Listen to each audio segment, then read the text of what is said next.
ये देश कहाँ जा रहा है, क्या होने जा रहा है। मॉब लिंचिंग होती है, अखलाक को मारा जाता है, जमशेद को मारा जाता है और अखलाक के मारने वालों को एमएलए और एमपी स्टेज पे बुलाकर उनको मालाएं पहनाते हैं। देश इस जगह आ गया। आज ज्ञानवापी है, मथुरा है, ताजमहल है, कुतुब मीनार है, दिल्ली की जामा मस्जिद है, 3000 मस्जिदें टारगेट है। तो मेरे भाइयों, ये सोचना पड़ेगा मुल्क कहाँ जाएगा, क्या होगा, क्या चाहते हैं इस मुल्क के लिए।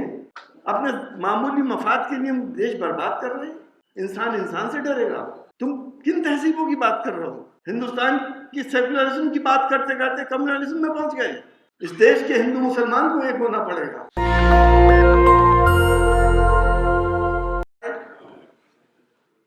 और पार्लियामेंट का जो माहौल देखा और आज जो हम देख रहे हैं, शायद आप लोग उससे आशना नहीं हो।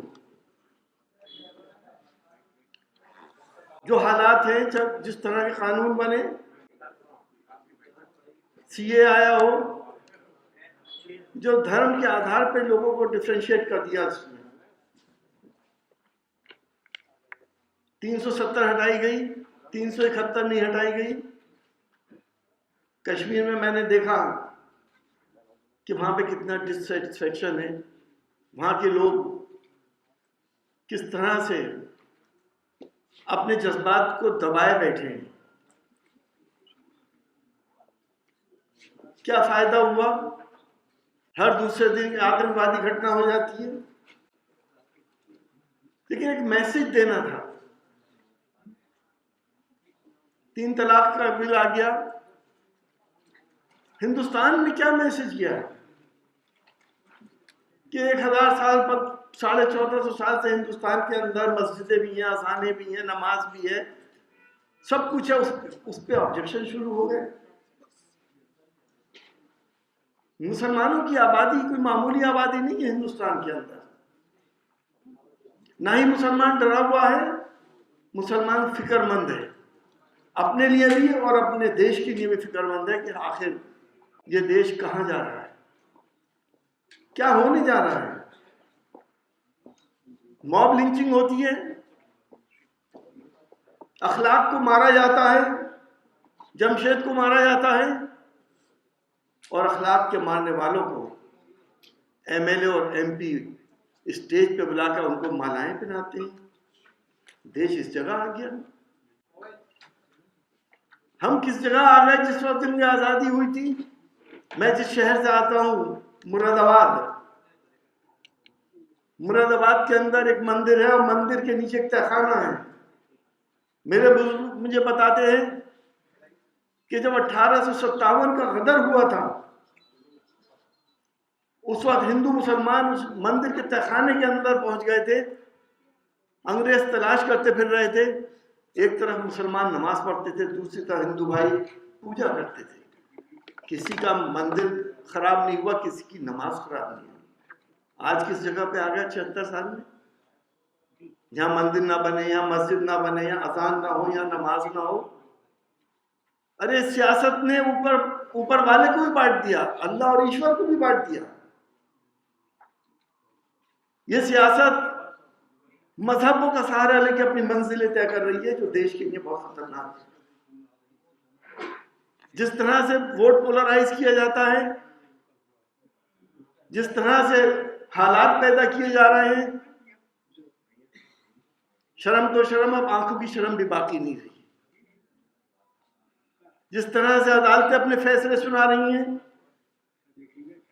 बाबरी मस्जिद का फैसला देश की सबसे बड़ी अदालत ने वो एक वर्डिक्ट दिया था, जस्टिस नहीं दिया था। इसी तरह से और मसाजिद के मामला थे। आज ज्ञानवापी है, मथुरा है, ताजमहल है, कुतुब मीनार है, दिल्ली की जामा मस्जिद है, 3000 मस्जिदें टारगेट है। तो मेरे भाइयों, ये सोचना पड़ेगा मुल्क कहाँ जाएगा, क्या होगा, क्या चाहते हैं इस मुल्क के लिए। अपने मामूली मफाद के लिए हम देश बर्बाद कर रहे हैं। नस्लों का क्या होगा। हम लोगों ने तो गुजार लिया अपनी मेजर पार्ट अपनी जिंदगी का, आने वाली नस्लें क्या झेलेंगी। तो उस मोहल्ले मत जाना, वहां फला लोग रहते हैं, इस मोहल्ले की तरफ मत जाना, वहां फला लोग रहते हैं। इंसान इंसान से डरेगा। ये हम इंटेलिजेंशिया का और सभी लोगों को सोचने का वक्त है। हम सिविल सोसाइटी की भी बात कर रहे हैं। क्या मेथोडोलॉजिकल क्या क्या कारनामे दिए जा रहे हैं। अभी ईवीएम की बात हुई, हम लोगों ने ये डिमांड करी है, समाजवादी पार्टी ने और इंडिया गठबंधन ने, आप ईवीएम अगर नहीं हटा रहे तो वीवीपैट से चुनाव कराइए। वीवीपैट की पर्ची वोटर के हाथ में आए, वो देख ले क्या निशान है, बराबर में बैलेट बॉक्स में डाले और तमाम बैलेट बॉक्स की भी गिनती कराई जाए, 100% गिनती हो। ये तो कर सकते हैं, इसको भी तैयार नहीं है। तमाम दुनिया के अंदर ईवीएम को लोगों ने डिस्कार्ड कर दिया। जर्मनी में बहुत बड़ा आंदोलन हुआ था, किसी एक यूरोप के कंट्री में सुप्रीम कोर्ट ने बैन किया ईवीएम। आपका मोबाइल, आपका अकाउंट, सबसे सोफिस्टिकेटेड सिस्टम पेंटागन जब हैक हो सकता है तो ईवीएम की क्या हैसियत है। लेकिन इसके लिए भी हमें आंदोलन खड़ा करना पड़ेगा। मैंने कहा कि मजहब का सहारा लेके सियासत अपनी मंजिलें तय कर रही है। जब तक ये खत्म नहीं होगा उस वक्त तक हिंदुस्तान न सुपर पावर बन सकता है न महाशक्ति बन सकता है। हम सबको साथ लेके चलना पड़ेगा। हम रिफॉर्म करें। हम नेताओं में कभी हम एक नहीं हो सकते, मैं साफ कह रहा हूं इस मंच से। सबके अपने वेस्टेड इंटरेस्ट हैं, साम दाम दंड भेद हमारे सामने है। अभी आपने देखा, अब भारत रत्न जैसा अवार्ड भी राजनीतिकरण हो गया उसका। अभी कुछ दिन पहले एक साहब बिहार से पलटी मारे हैं, अब एक साहब और जाने वाले हैं। ये सियासत है, ये उसूल है सियासत के। तुम किन तहजीबों की बात कर रहे हो? हिंदुस्तान की सेकुलरिज्म की बात करते करते कम्युनलिज्म में पहुंच गए, अपने इंटरेस्ट के लिए। एक आपको होना पड़ेगा, इस देश के हिंदू मुसलमान को एक होना पड़ेगा और उन तमाम लोगों को इस मुल्क से बाहर करना पड़ेगा जो हमारे बीच में नफरतों के बीज बो रहे हैं, जो हमारी नस्लों को बर्बाद करना चाहते हैं। यकीन जानना, ये तो हवाई जहाजों से देश छोड़ के चले जाएंगे, लेकिन देश के रहने वालों पर क्या गुजरेगी, उस वक्त क्या होगा? क्या 1947 से भी ज्यादा भयानक वक्त आने वाला है? मैं किसी डर खौफ में नहीं कह रहा हूं ये बात, लेकिन तुम हालात वो पैदा कर रहे हो कि नफरतें चरम सीमाओं पे पहुंच रही हैं। तुम नहीं बताते। ये हर मजहब के लोगों ने इस देश के लिए कितनी खिदमत की है। तुमने एक मजहब को टारगेट कर लिया, तुमने दलितों को टारगेट कर लिया और अपनी सियासत की रोटियां सेक रहे हो।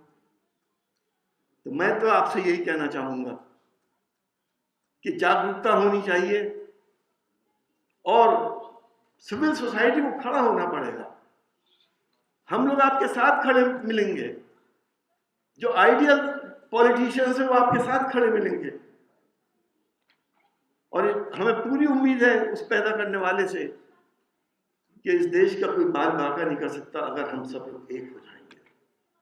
बहुत बहुत शुक्रिया। नेशनल दस्तक की आपसे गुजारिश है कि अगर इसको बचाना चाहते हैं तो नेशनल दस्तक को सब्सक्राइब करने के लिए रेड कलर के सब्सक्राइब बटन को दबाएं, फिर बेल आइकन की घंटी दबाएं। नेशनल दस्तक को बचाने के लिए बहुत जरूरी है कि हर खबर को शेयर करें, लाइक करें, कमेंट जरूर करें।